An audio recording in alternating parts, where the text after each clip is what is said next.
బుధవారం రాత్రి నుంచి ఇవాళ ఉదయం 8 గంటల వరకు విజయనగరం, విశాఖపట్నం, అనకాపల్లి, కాకినాడ, అంబేద్కర్ కోనసీమ, పశ్చిమ గోదావరి, కృష్ణా, గుంటూరు, బాపట్ల, ప్రకాశం, నెల్లూరు జిల్లాలో అత్యంత భారీ వర్షాలు, కోస్తాలోని మిగిలిన జిల్లాలు, రాయలసీమలో తిరుపతి, చిత్తూరు, కడప, అన్నమయ్య, నంద్యాల జిల్లాలో భారీ నుంచి అతి భారీ, మిగిలిన జిల్లాలో భారీ వర్షాలు కురుస్తాయని వాతావరణ శాఖ హెచ్చరించింది.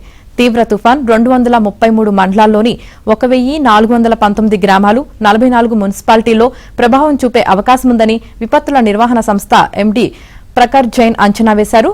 ఆయా ప్రాంతాల్లో 2194 పునరావాస శిబిరాలు సిద్ధంగా ఉండగా అవసరమైన ప్రాంతాల వారిని అక్కడికి తరలించడానికి జిల్లాల యంత్రాంగం చర్యలు చేపట్టింది.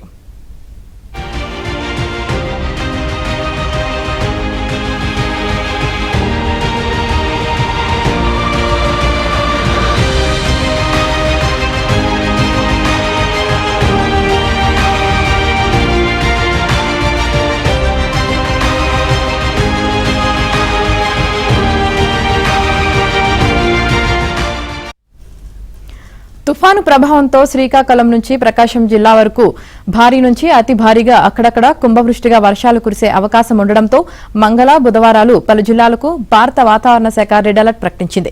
లోతట్టు ప్రాంతాలు నీట మునిగే అవకాశం ఉంది. తీవ్ర తుఫాను తీరం దాటే ప్రాంతాలు ప్రధానంగా కాకినాడ, అంబేద్కర్ కోనసీమ జిల్లాలో సముద్ర అలలు మీటర్ ఎత్తు మేర ఎగిసిపడుతున్నాయి. బుధవారం వరకు మత్స్యకారులు సముద్రంలో చేపల వేటకు వెళ్లరాదని, ఇప్పటికే వెళ్లిన వారు వెంటనే తిరిగి రావాలని ఐఎండీ హెచ్చరించింది.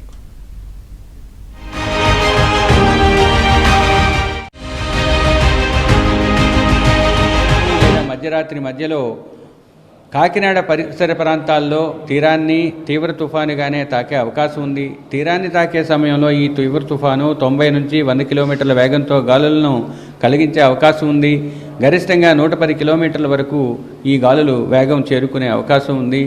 ఇక కాకినాడ పరిసర ప్రాంతాల్లో తీర ప్రాంతానికి దరిదాపుల్లో సాధారణ అలల కన్నా 1 మీటర్ వరకు ఉప్పెన సంభవించే అవకాశం ఉన్నది. ఇక రాబోయే 3 రోజులు కూడా అత్యధిక ప్రాంతాలలో తేలికపాటి నుంచి మోస్తరు వర్షాలు కోస్తా ప్రాంతాల్లో పడే అవకాశం ఉంది. 3 రోజులు కూడా కొన్ని ప్రాంతాల్లో భారీ నుంచి అతి భారీ, 1-2 చోట్ల అత్యంత భారీ వర్షాలు పడే అవకాశం ఉంది. కోస్తా జిల్లాల్లో ముఖ్యంగా దక్షిణ కోస్తా జిల్లాలైన నెల్లూరు, ప్రకాశం, తిరుపతితో పాటుగా రాయలసీమలోని అన్ని జిల్లాలు మరియు ఉత్తర కోస్తా జిల్లాలైన విశాఖపట్నం, దానికి ఆనుకుని ఉన్న విజయనగరంలో 1-2 ప్రాంతాల్లో ఆకస్మిక వరదలు సంభవించే అవకాశాన్ని మాకున్న సాంఖ్యికీయ నమూనాలు తెలియజేస్తున్నాయి.